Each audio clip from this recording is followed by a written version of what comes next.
Hi guys, and welcome to my channel. In the second part of this tutorial we will see how to improve what we learned in the first one. Those who would like to see the first part, we will find a link in the description. Let's start.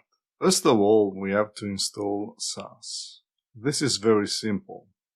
Just go into your project folder and run the command npm e-sas.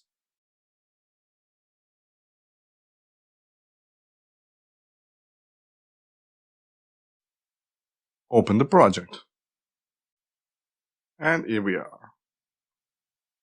In the previous lesson, we learned that in order to change the value of our SVG image, we need to define different classes with different URL image data.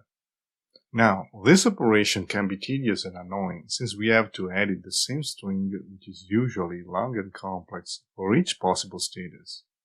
Think, for example, of a button with an icon whose color we have to define for rollover, for click, for enable and disable state. We have to define 4 classes with 4 different URL image data. To improve this process, we can use a SAS function. Let's see how. First of all, for convenience, we define the 4 colors we need in our radio button.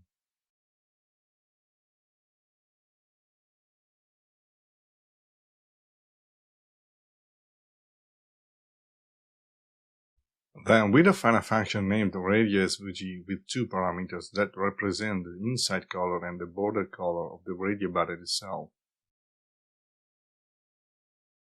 Next, we have to remove the leading hash character from the colors, since the hash character is still present in the image data as %23 string.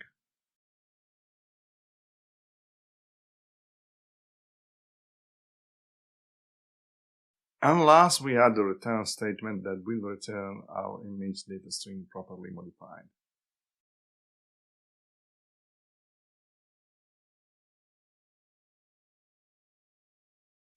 Let's copy the image data string and paste it as a return value.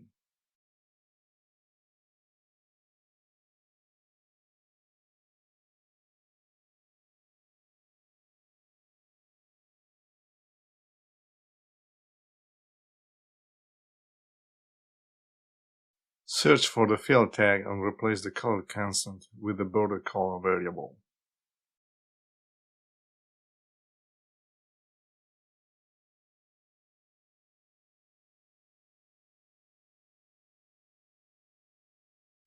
And let's repeat the same operation for the inside color.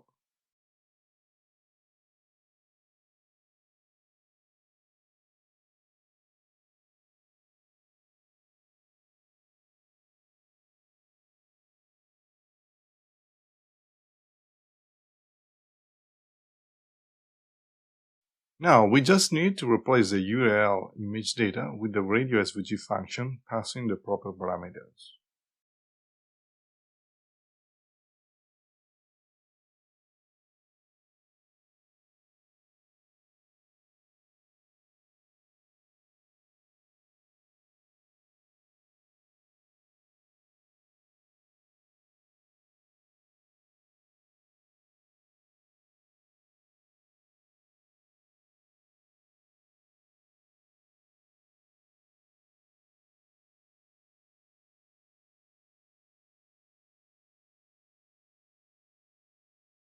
And let's check the result.